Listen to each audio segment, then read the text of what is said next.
Metropolis by Thea Von Harbou. Chapter 5.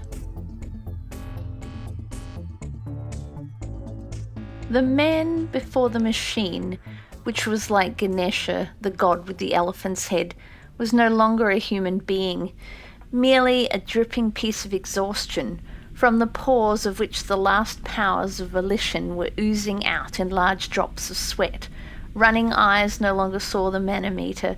The hand did not hold the lever. It clawed it fast in the last hole which saved the mangled man-creature before it from falling into the crushing arms of the machine. The paternoster works of the new Tower of Babel turned their buckets with an easy smoothness. The eye of the little machine smiled softly and maliciously at the man who stood before it and who was now no more than a Babel. "Father," babbled the son of Joe Fredison, "today, for the first time since Metropolis stood, you have forgotten to let your city and your great machines roar punctually for fresh food. Has Metropolis gone dumb, father? Look at us. Look at your machines. Your god machines turn sick at all the chewed-up cuds in their mouths, at the mangled food that we are. Why do you strangle its voice to death? Will 10 hours never, never come to an end? Our Father which art in heaven." But in this moment, Joe Fredison's fingers were pressing the little blue metal plate in the voice of the great Metropolis. "Thank you, Father," said the mangled soul before the machine, which was like Ganesha. He smiled. He tasted a salty taste on his lips and did not know if it was from blood, sweat, or tears. From out a red mist of long flames, drawn-out clouds, fresh men shuffled on towards him. His hand slipped from the lever, and he collapsed. Arms pulled him up and led him away. He turned his head aside to hide his face. The eye of the little machine, the soft, malicious eye, twinkled at him from behind. "Goodbye, friend," said the little machine. Freda's head fell upon his breast. He felt himself dragged further, heard the dull evenness of feet tramping onwards, felt himself tramping, a member of 12 members. The ground under his feet began to roll. It was drawn upwards, pulling him up with it. Doors stood open, double doors. Towards him came a stream of men. The great Metropolis was still roaring. Suddenly, she fell dumb, and in the silence Freda became aware of the breath of a man at his ear, and of a voice, merely a breath, which asked, "She has called. Are you coming?" He did not know what the question meant, but he nodded. He wanted to get to know the ways of those who walked, as he, in blue linen, in the black cap, in the hard shoes. With tightly closed eyelids he groped on, shoulder to shoulder with an unknown man. "She has called," he thought, half asleep. "Who is that? She." He walked and walked in smouldering weariness. The way would never, never come to an end. He did not know where he was walking. He heard the tramp of those who were walking with him like the sound of perpetually falling water. "She has called," he thought. "Who is that? She, whose voice is so powerful that these men, exhausted to death by utter weariness, voluntarily throw off sleep, which is the sweetest thing of all to the weary, to follow her when her voice calls? It can't be very much further to the centre of the earth.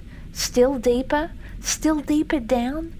No longer any light about, only here and there twinkling pocket torches in men's hands. At last, in the far distance, a dull shimmer. Have we walked so far to walk towards the sun, thought Freda, and does the sun dwell in the bowels of the earth? The procession came to a standstill.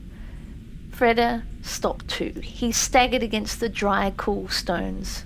"Where are we?" he thought. "In a cave? If the sun dwells here, then she can't be at home now. I'm afraid we have come in vain.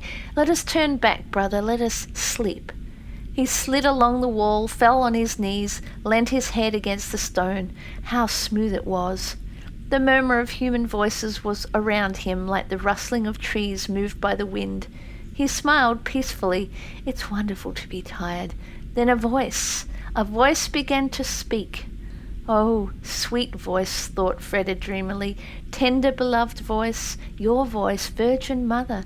I have fallen asleep. Yes, I am dreaming. I'm dreaming of your voice, beloved. But a slight pain at his temple made him think, I'm leaning my head on stone. I am conscious of the coldness which comes out of the stone. I feel coldness under my knees. So I am not sleeping. I am only dreaming. Suppose it is not a dream. Suppose it is reality. With an exertion of will which brought a groan from him, he forced open his eyes and looked about him. A vault like the vault of a sepulchre. Human heads so closely crowded together as to produce the effect of clods on freshly ploughed field. All heads turned towards one point, to the source of light, as mild as God. Candles burnt with sword-like flames. Slender, lustrous swords of light stood in a circle around the head of a girl whose voice was the Amen of God. The voice spoke, but Freda did not hear the words. He heard nothing but a sound, the blessed melody which was saturated with sweetness as in the air of a garden of blossoms with fragrance. And suddenly there sprang up above this melody the wild throb of a heartbeat. The air stormed with bells. The wall shook under the surf of an invisible organ. Weariness, exhaustion faded out. He felt his body from head to foot to be one single instrument of blissfulness, all strings stretched to bursting point, yet tuned together into the purest, hottest, most radiant accord in which his whole being hung quivering. He longed to stroke with his hands the stones on which he knelt. He longed to kiss with unbounded tenderness the stones on which he rested his head. God, God, God beat the heart in his breast, and every throb was a thank offering. He looked at the girl, and yet he did not see her. He saw only a shimmer. He knelt before it. Gracious one, formed his mouth. Mine, mine, my beloved, how could the world have existed before you were?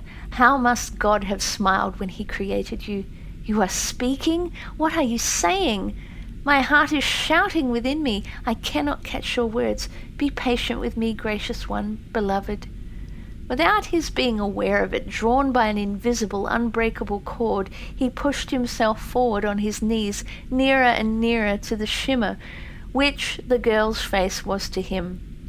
At last he was so near that he could have touched the hem of her dress with his outstretched hand. Look at me, Virgin, implored his eyes. Mother, look at me. But her gentle eyes looked out over him. Her lips said, My brothers, and stopped dumb as though alarmed. Freda raised his head. Nothing had happened, nothing to speak of, only that the air which passed through the room had suddenly become audible, like a raised breath, and that it was cool as though coming in through open doors. With a faint crackling sound, the swords of flame bowed themselves. Then they stood still again. Speak, my beloved, said Freda's heart. Yes, now she spoke. This is what she said. Do you want to know how the building of the Tower of Babel began? And do you want to know how it ended? I see a man who comes from the dawn of the world. He is as beautiful as the world and has a burning heart. He loves to walk upon the mountain and to offer his breast unto the wind and to speak with the stars. He is strong and rules all creatures. He dreams of God and feels himself closely tied to him. His nights are filled with faces. One hallowed hour bursts his heart. The firmament is above him and his friends. Oh, friends, friends, he cries, pointing to the stars. Great is the world and its creator. Great is man. Come, let us build a tower, the top of which reaches the sky, and when we stand on its top and hear the stars ringing above us, then let us write our creed in golden symbols on the top of the tower. Great is the world and its creator, and great is man. And they set to, a handful of men full of confidence, and they made bricks and dug up the earth. Never have men worked more rapidly, for they all had one thought, one aim, and one dream. When they rested from work in the evening, each knew of what the other was thinking. They did not need speech to make themselves understood, but after some time they knew. The work was great, then their working hands. Then they enlisted new friends to their work. Then their work grew. It grew overwhelming. Then the builders sent their messages to all four winds of the world and enlisted hands, working hands for the mighty work. The hands came. The hands worked for wages. The hands did not even know what they were making. None of those building southwards knew one of those digging towards the north. The brain which conceived the construction of the Tower of Babel was unknown to those who built it. Brain and hands were far apart and strangers. Brain and hands became enemies. The pleasure of one became the other's burden. The hymn of praise of one became the other's curse. Babel! Shouted one, meaning divinity, coronation, eternal, triumph. Babel! Shouted the other, meaning hell, slavery, eternal damnation. The same word was prayer and blasphemy. Speaking the same words, the men did not understand each other.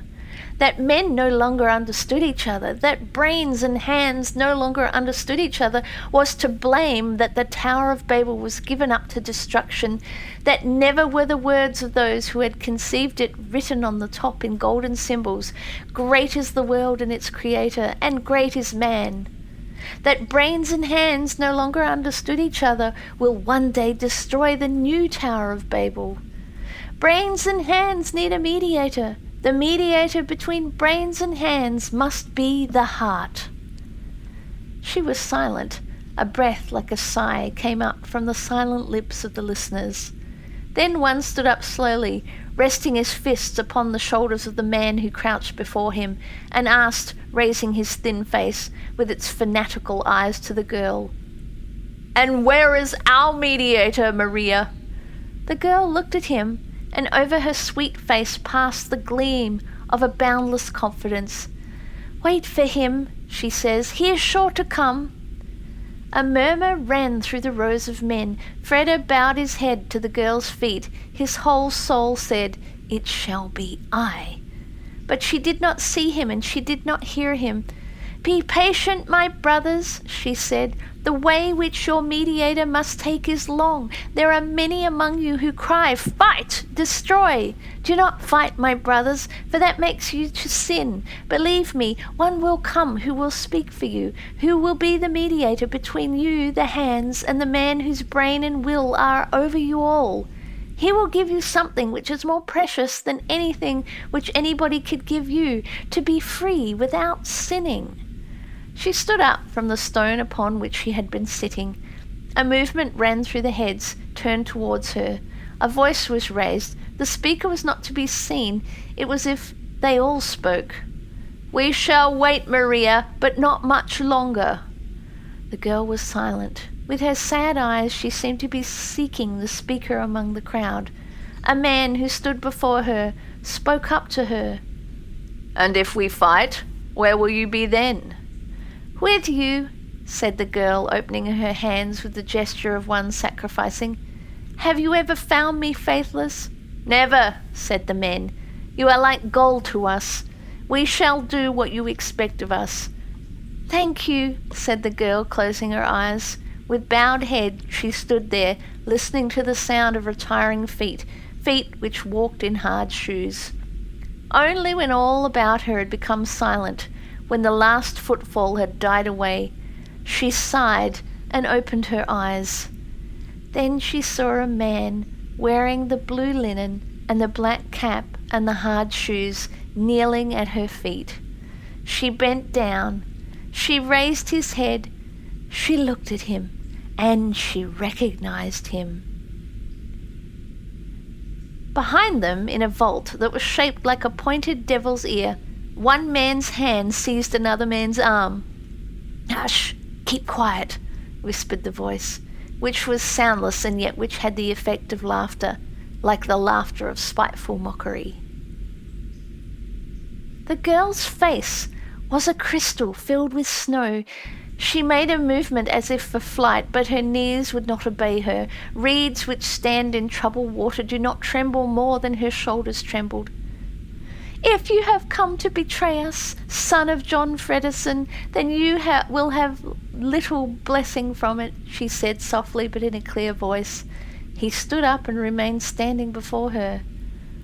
"Is that all the faith you have in me?" he asked gravely. She said nothing but looked at him, her eyes filled with tears. "You," said the man. "What shall I call you? I do not know your name. I have always called you just you, in all the bad days and worst nights, for I did not know if I should find you again. I always called you only you. Will you tell me at last what your name is?" "Maria," answered the girl. "Maria, that should be your name. You did not make it easy for me to find my way to you, Maria." "And why did you seek your way to me? And why do you wear the blue linen uniform? Those condemned to wear it all their life long live in an underground city, which is accounted a wonder of the world in all the 5 continents. It is an architectural wonder that is true. It is light and shining bright and a model of tidiness.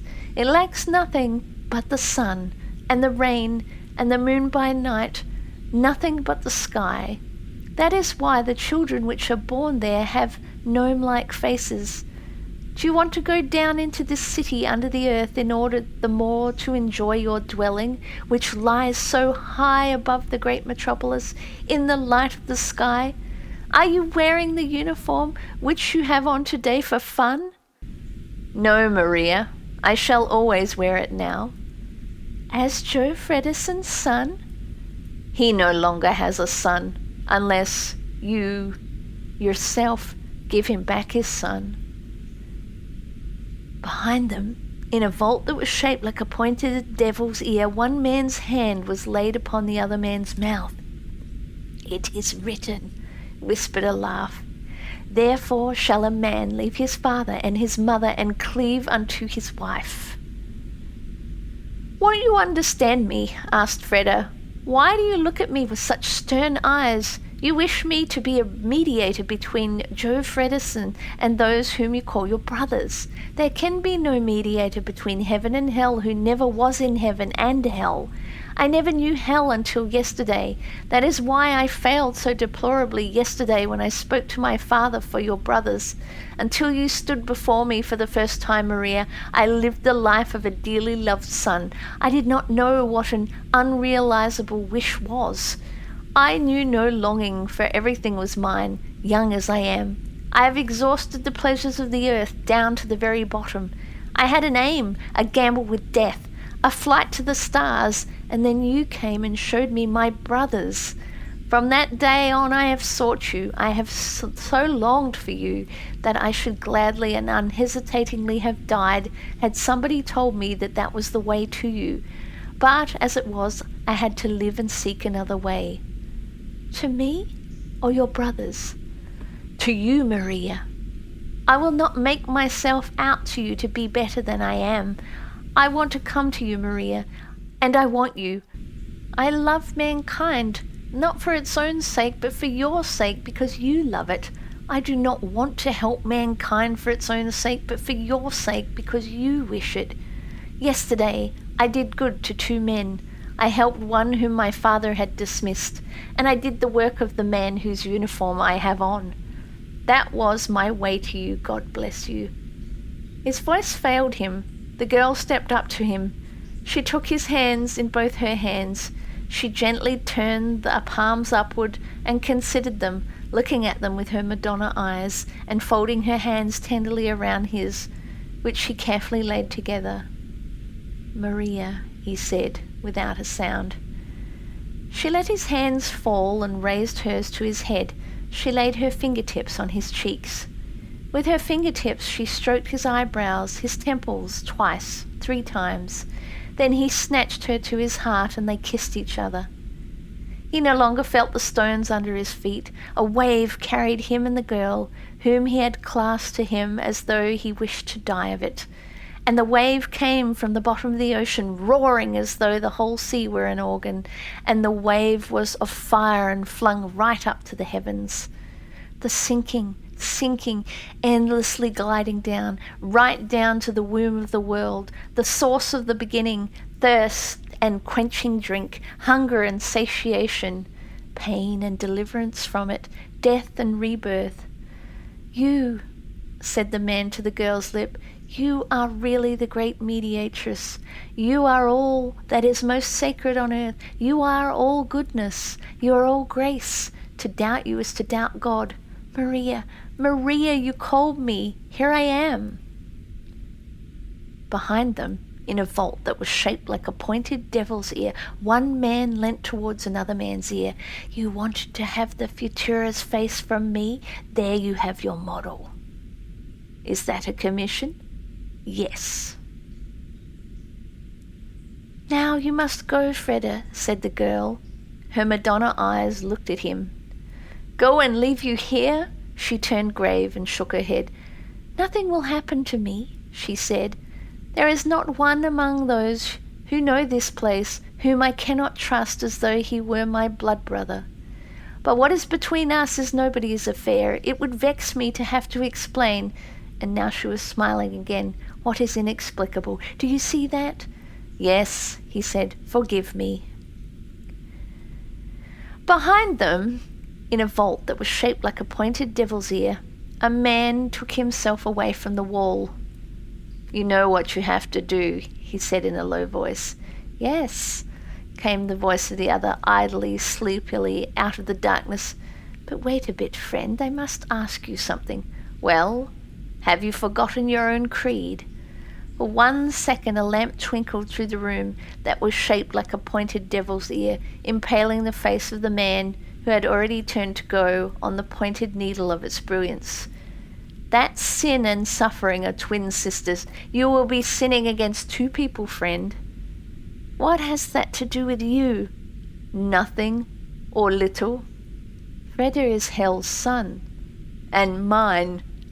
Yes, it is he whom I do not wish to lose. Better to sin once more? Yes. And to suffer? Yes. Very well, friend. And in the voice was an inaudible laugh of mockery. May it happen to you according to your creed. The girl walked through the passages that were so familiar to her. The bright little lamp in her hand roved over the roof of stone and over the stone walls where in niches the 1,000-year-old dead slept. The girl had never known fear of the dead, only reverence and gravity in face of their gravity. Today she saw neither wall nor dead. She walked on, smiling and not knowing she did it. She felt like singing, with an expression of happiness which was still incredulous and yet complete. She said the name of her beloved over to herself, quite softly, Freda, and once more, Freda. Then she raised her head, listening attentively, standing quite still. It came back as a whisper, an echo. No? Almost inaudibly a word was breathed. Maria. She turned around, blissfully startled. Was it possible that he had come back? Freda, she called. She listened. No answer. Freda! Nothing. But suddenly there came a cool draught of air which made the hair at her neck quiver, and a hand of snow ran down her back. There came an agonized sigh, a sigh which would not come to an end. The girl stood still. The bright little lamp which she held in her hand let its gleam play tremblingly about her. Freda? Now her voice too was only a whisper. No answer, but behind her in the depths of the passage she would have to pass through, a gentle gliding slink became perceptible, feet in soft shoes on rough stones. That was strange. Nobody apart from her ever came this way. Nobody could be here, and if somebody were here, then it was no friend. Certainly nobody she wanted to meet. Should she let him by? Yes. A second passage opened to her left. She did not know it well, but she would not follow it up. She would only wait in it until the man outside, the man behind her, had gone by. She pressed herself against the wall of the strange passage, keeping still and waiting quite silently. She did not breathe. She had extinguished the lamp. She stood in utter darkness, immovable. She listened. The gliding feet were approaching. They walked in darkness as she stood in darkness. Now they were here. Now they must go past, but they did not go. They stood quite still. Before the opening to the passage in which she stood, the feet stopped still and seemed to wait. For what? For her? In the complete silence, the girl suddenly heard her own heart. She heard her own heart like a pump works, beating more and more quickly, throbbing more and more loudly. Those loud throbbing heartbeats must also be heard by the man who kept the opening to the passage. And suppose he did not stay there any longer? Suppose he came inside? She could not hear his coming. Her heart throbbed so. She groped with a fumbling hand along the stone wall. Without breathing, she set her feet one before the other, only to get away from the entrance, away from the place where the other was standing. Was she wrong, or were the feet really coming after her? Soft, slinking shoes on rough stone. Now the agonized heavy breathing, heavier still and nearer, cold breath on her neck. Then nothing more. Silence and waiting and watching, keeping on the lookout. Was it not as if a creature such as the world had never seen, trunkless, nothing but arms, leg and head, but what a head! God in heaven! Was crouching on the floor before her, knees drawn up to her chin, the damp arms supported right and left against the walls near her hips, so that she stood defenceless, caught. Did she not see the passage lighted by a pale shimmer? And did not the shimmer come from the being's jellyfish head? Freda, she thought. She bit the name tightly between her jaws, yet heard the scream with which her heart screamed it. She threw herself forwards and felt she was free. She was still free, and ran, stumbled and pulled herself up again and staggered from wall to wall, knocking herself bloody. Suddenly clutched into space, stumbled, fell to the ground, felt something lay there. What? No! No! No!